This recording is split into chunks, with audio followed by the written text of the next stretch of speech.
You want to know about the war, not the maps with arrows and the generals on the radio, but the real thing. Then I'll tell you. But I won't tell you about the battles. Those are a blur of noise and terror, and one just smears into the next. No, if you want to understand, I'll tell you about a letter. A letter I never sent. It was in Stalingrad, in the deep winter, in that godforsaken city of rubble and ghosts. It was the last time I ever tried to put any of it down on paper, the last time I had the heart to try and connect the man I was there with the boy I had been at home. Finding a moment of quiet was a battle in itself, a luxury we fought for harder than we fought for a stretch of ruined street.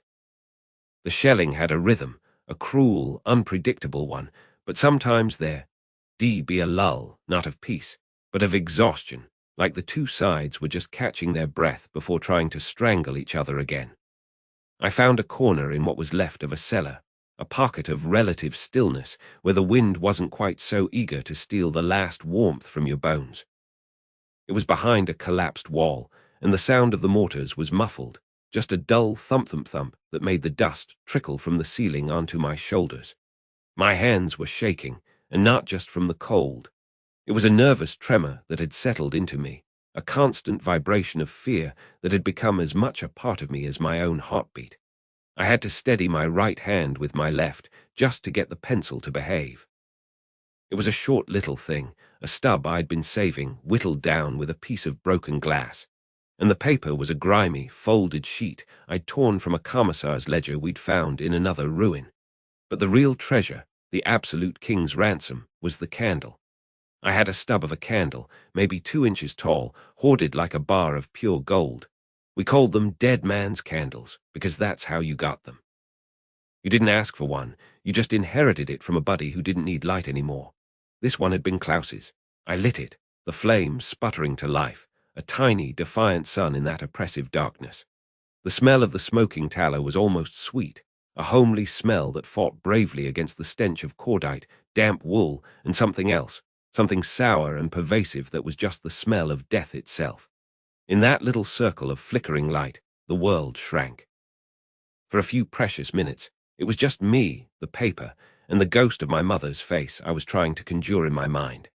I had to remember a world where things were solid, where a roof kept out the weather, where the night was for sleeping, not for listening for the scrape of a boot on frozen rubble. I had to remember the feeling of a full stomach, the weight of a real book in my hands, the sound of my sister's laughter instead of the moaning of the wounded. It was so hard to grasp those memories. They felt like photographs left out in the rain, the images blurring and washing away. So I started to write. My dearest mother and Elsa, the pencil scratching softly on the paper, and immediately the lies began. They flowed easier than the truth ever could. I told her the food was sufficient, that the army was taking good care of us. Sufficient. What a word. That very day, I'd spent an hour carefully scraping the last bits of marrow from a horse's leg bone we'd found frozen in the street. The day before, we deboiled a leather strap from a torn knapsack, trying to make a broth. It tasted like boiled dirt and glue, but you drank it because it was hot. You'd feel your stomach clench and groan, a hollow ache that was a constant companion. But you couldn't write that. You couldn't describe the way we'd fight over a crust of moldy black bread, or how we'd stare with a kind of animal jealousy at a man who had managed to kill and skin one of the countless rats that grew fat on the carnage. No, you wrote sufficient. I told her the cold was manageable. Manageable. The cold in Stalingrad wasn't just weather. It was a malevolent force, a living thing that seeped into your joints and stole your breath. It cracked the skin on your hands until they bled. Your toes, wrapped in rags inside your boots, would first go numb, then start to ache with a deep, burning pain, and then the feeling would just go away. I looked at my own feet a week before. 2 of my toes were black, just black, like charcoal. I poked one and felt nothing, just a dull pressure. You learn to live with it. You learn to ignore the smell of your own body rotting while you're still alive. But you tell your mother the cold is manageable. You promise her you are safe. I wrote those words. I am safe, do not worry for me. And as I formed the letters, I saw France's face. Just hours earlier, we were sharing a cigarette, a real, proper cigarette we'd taken from a dead Russian officer. We were huddled in a shell crater, passing it back and forth, taking tiny, precious puffs. He was telling me about the apple strudel his wife made, how the apples were always just the right amount of tart. He was smiling, his chapped lips cracking a little. Then came the whistle. You never forget that sound. It starts high and thin and gets louder and deeper until it fills the whole world. We pressed ourselves into the dirt at the bottom of the crater. The explosion was immense, a thud that hit your chest like a physical blow. Dirt and snow rained down on us. I was coughing, my ears ringing. I turned to say something to France, a stupid bit of dark humor like, that was a close one. But France was gone. The side of the crater where he'd been sitting was just gone, smeared into a new shape of churned earth and ice. There was part of his boot, with the foot still in it, lying a few feet away. The rest of him had just vanished, swallowed by the earth. And I had written, I am safe. It was the biggest lie of all, and the most necessary. Because the truths, the real truths, were things you could never, ever put on paper. They were the thoughts that haunted the spaces between the shell bursts, the whispers in your mind when you tried to sleep. If I had been writing the truth, I would have confessed that I was more afraid of the rats than the Russian snipers. The snipers were men. You could understand men. They were cold, they were tired, they were scared, just like us. They had a purpose. But the rats, they were something else. They were fat and bold, with sleek, greasy fur and little pinprick eyes that showed no fear. They'd scurry over you in the dark if you stayed still too long. We'd hear them at night, a constant skittering and squealing, feasting on the dead that lay frozen in no man's land. They were the true owners of the city now, and we were just temporary guests, and they were just waiting for us to join their banquet. I would have admitted that I could no longer remember my little sister Elsa's face clearly. I had a photograph, a creased and faded picture of her laughing, but the memory of the sound of her laugh, the way her nose scrunched up, it was fading. It was being overwritten by the sounds of screams and explosions. I tried to picture our kitchen table, the smell of fresh bread, but the image would flicker and be replaced by the sight of a gutted building, the wallpaper hanging in shreds. The man who had left home, the boy who had kissed his mother goodbye at the train station with a chest full of medals and patriotic songs, he was gone. He'd been chipped away, piece by piece, by the cold, the hunger, and the sheer, grinding terror. The most desperate truth, the one that clawed at my throat, was the sentence I formed in my head a dozen times a day. I am not the man you remember, and I do not think I can come home. It wasn't about dying. It was about the soul. It was about knowing that even if by some miracle my body walked out of this place, the person I was inside would be left behind in this rubble, frozen and broken. How could I go back to a world of peace? How could I sit in a quiet cafe or walk through a quiet forest after this? The noise was inside me now. The stillness would feel like a lie. I finished the letter. I wrote all the cheerful, empty lies, asked about the neighbors, promised I'd be home by spring. I folded it carefully, my numb fingers fumbling. I wrote my mother's address on the outside. And then I just sat there, holding it, watching the candle flame dance.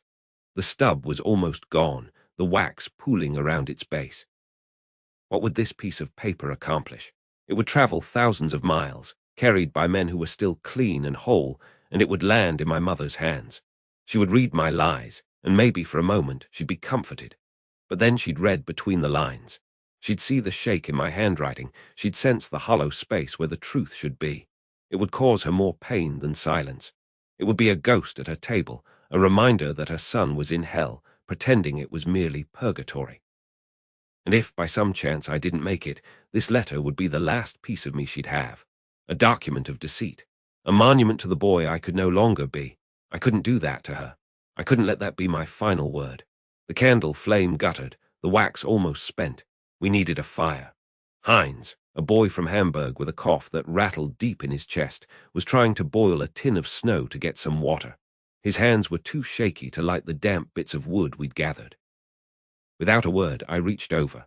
I held the corner of the letter to the dying candle flame. The paper caught, curling black at the edges, the fire eating my words, my lies, my love, my fear. Sufficient turned to ash. Manageable vanished in a curl of smoke. I am safe became a bright, brief flare of heat. I touched it to the little pile of kindling under Heinz's tin cup. It caught. I watched the whole letter be consumed, feeding this tiny, pathetic fire that would give us a few mouthfuls of warm water. The paper blackened, glowed, and fell apart. It felt like a sacrament, a quiet, desperate funeral for my own former self. Heinz nodded at me, his eyes grateful, and he didn't ask about the paper. He knew. We all knew the weight of words that were never sent. I made a promise to myself then, sitting in that freezing cellar, watching the ghost of my words rise into the icy air. I promised that if I lived, if I somehow survived this, I would never speak of this place.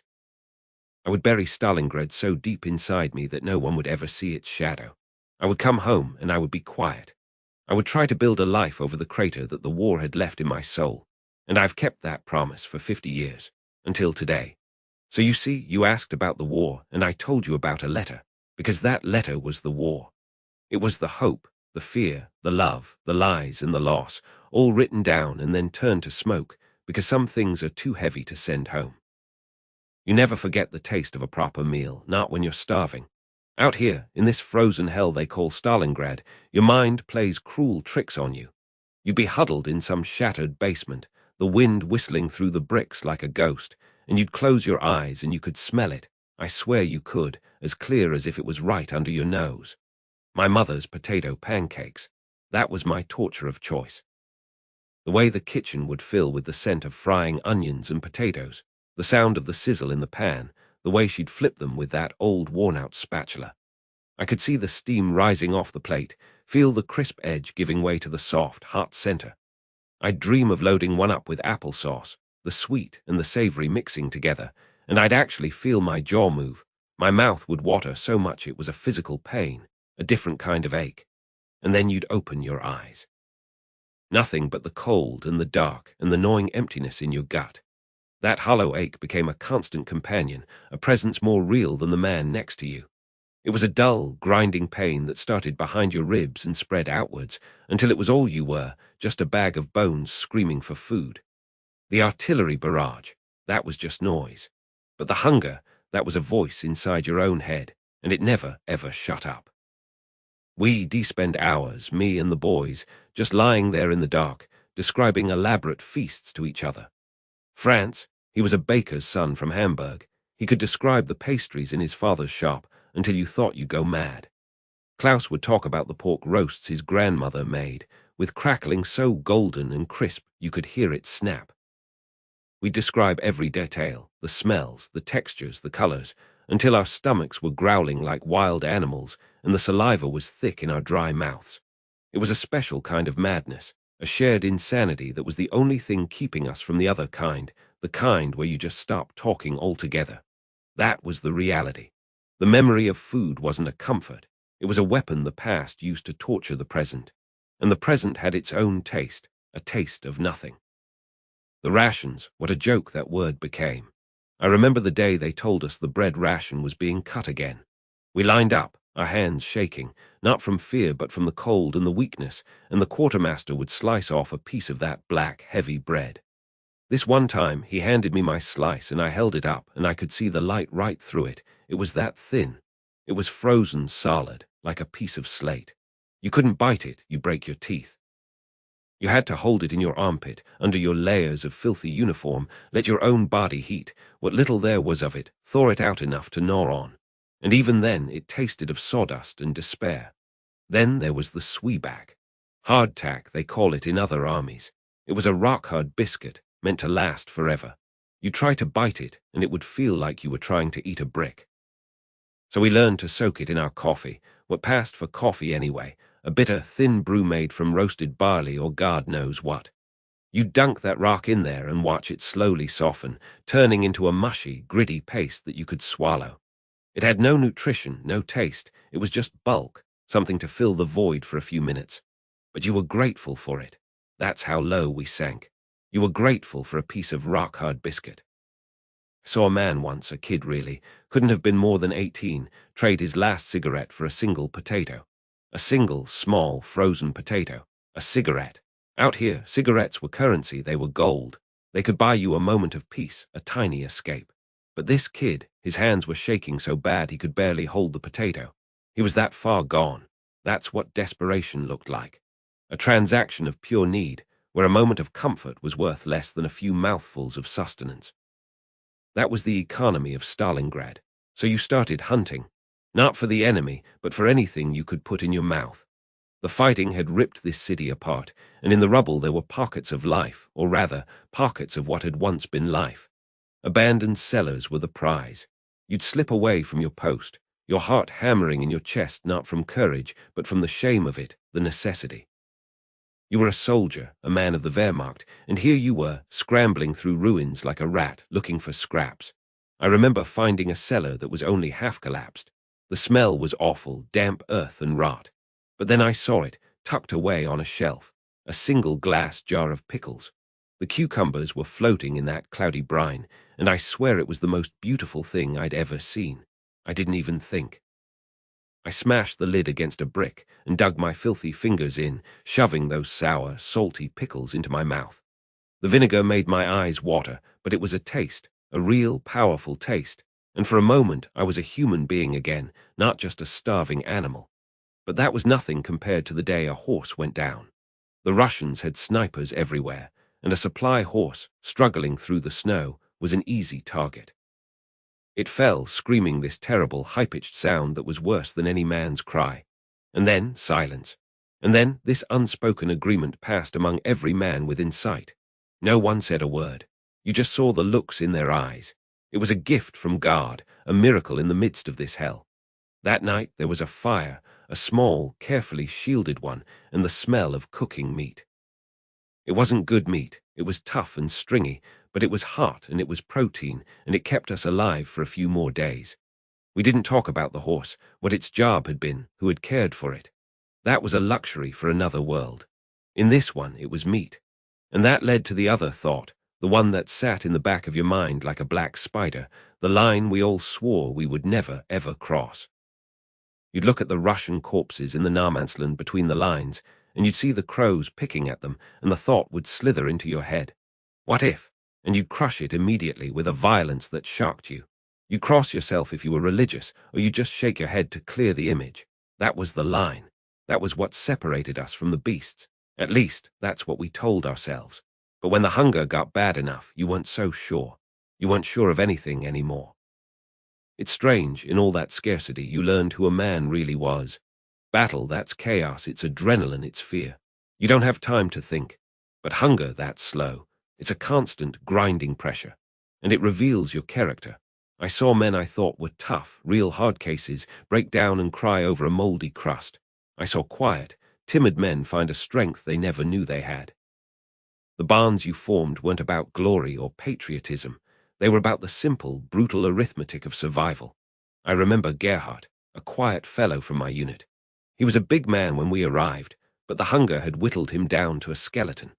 His hands shook constantly, and he had this hollow look in his eyes. One day, our ration had been a little less terrible than usual, and I had saved a small piece of my bread, maybe the size of 2 fingers. I saw Gerhard leaning against a wall, his eyes closed, and I knew he wasn't sleeping. He was conserving energy, trying to disappear inside himself.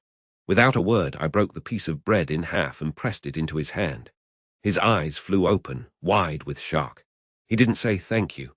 He just looked at me, and then at the bread, and then back at me. There was a whole conversation in that look. It was an understanding that I was giving him a piece of my own life, that I was accepting a little more hunger so that he might have a little less. He ate it slowly, savoring every crumb. He survived another week because of that. He didn't make it out, but he had another week. That's what passed for victory here. Another one of my buddies, a guy named Erich, he managed to find a can of condensed milk somewhere, God knows how. It was thick and sweet, like liquid candy. He could have devoured it himself, no one would have blamed him. But he didn't. He called me over, and we sat there, passing the can back and forth, dipping our fingers in and licking them clean. We didn't talk much. We just shared that incredible, cloying sweetness. It forged a friendship stronger than any oath we'd sworn to the fatherland. We were in this together, down to the last calorie. You learned that a man's true worth wasn't in how many enemies he could kill, but in whether he would share his last pinch of salt with you. Out here, that was the only currency that mattered. That was the real taste of hunger, you know. It wasn't just the emptiness.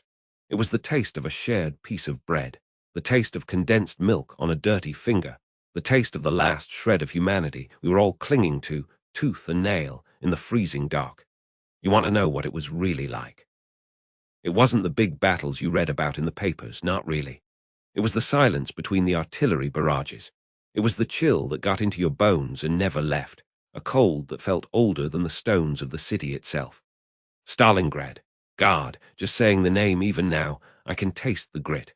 It was always in your mouth, this fine powder of pulverized brick and concrete, mixed with the sour taste of fear and stale bread. We called it the Rattenkrieg, the War of the Rats, and that's exactly what we were, scrabbling in the ruins, biting and scratching for a few more feet of rubble, a few more hours of life. But even rats, you learn, have their own codes. There were rules. Unwritten, unspoken, understood by every man, German and Russian, who had been in that godforsaken place long enough to lose the fire of ideology and be reduced to the simple, raw will to survive. We had our own map of the city, you see, not one drawn by generals far away, but one etched in exhaustion and a shared, desperate humanity. There was a factory, what was left of it, a skeleton of twisted girders. The guts of the place were spilled out across the floor, cold metal and shattered machinery. But in the middle of it all, a single water pipe had been burst open, a constant, trickling stream of icy water. It was the only clean source for a kilometer, so we had an arrangement. Understanding. We'd go in the mornings just after first light. You could see the signs, they'd been their fresh footprints in the mud, the occasional cigarette butt that wasn't one of ours. They came in the afternoons. We never talked about it, not even amongst ourselves. It was too fragile a thing to name, like a soap bubble. You just knew. If you saw a Russian patrol near the factory at noon, you'd veer off, and they'd do the same for you. It was the first rule of the ruins: leave the water pipe alone.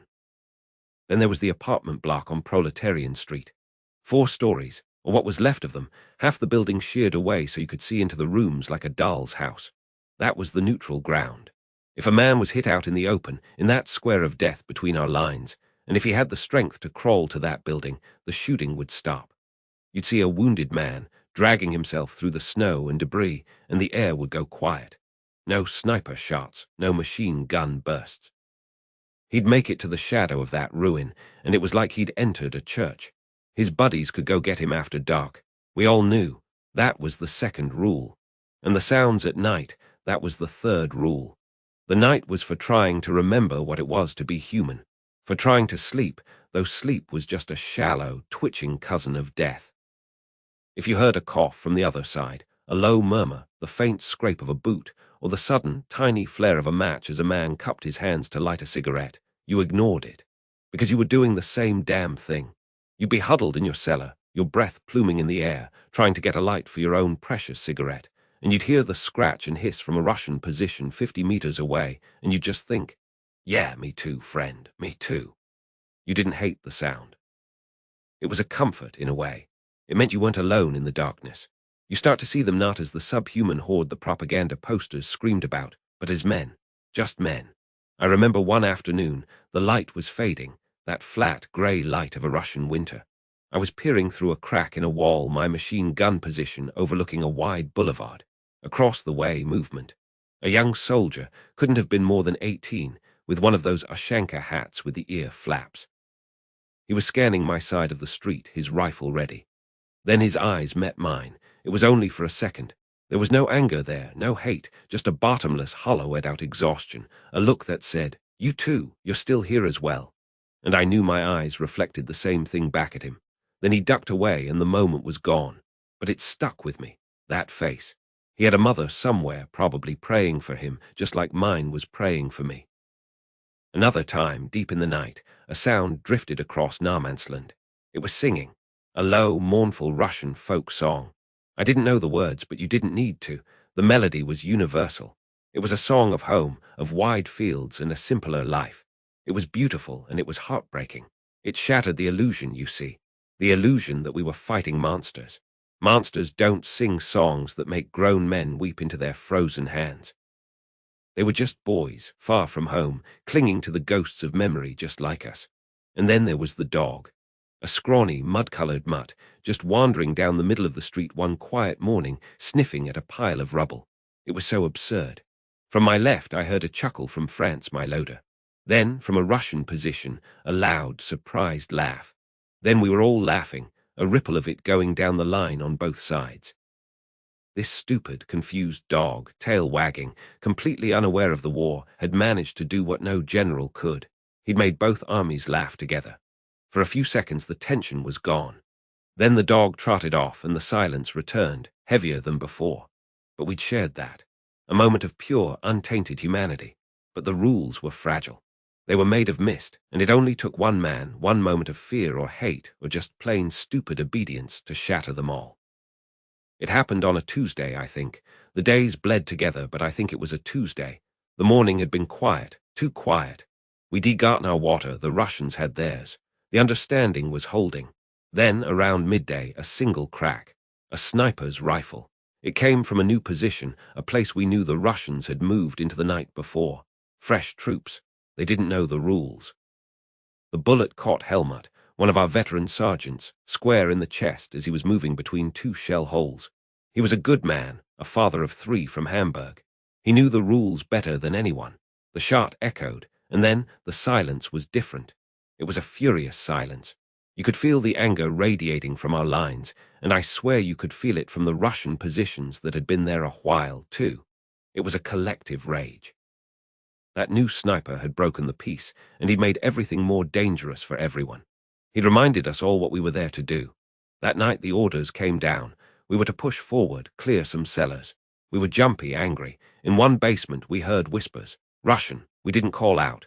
We didn't give a warning. I just pulled the pin on a stick grenade, listened to the fuse hiss for a second, and tossed it down the stairs. The blast was deafening in the confined space. Then silence. Then moaning.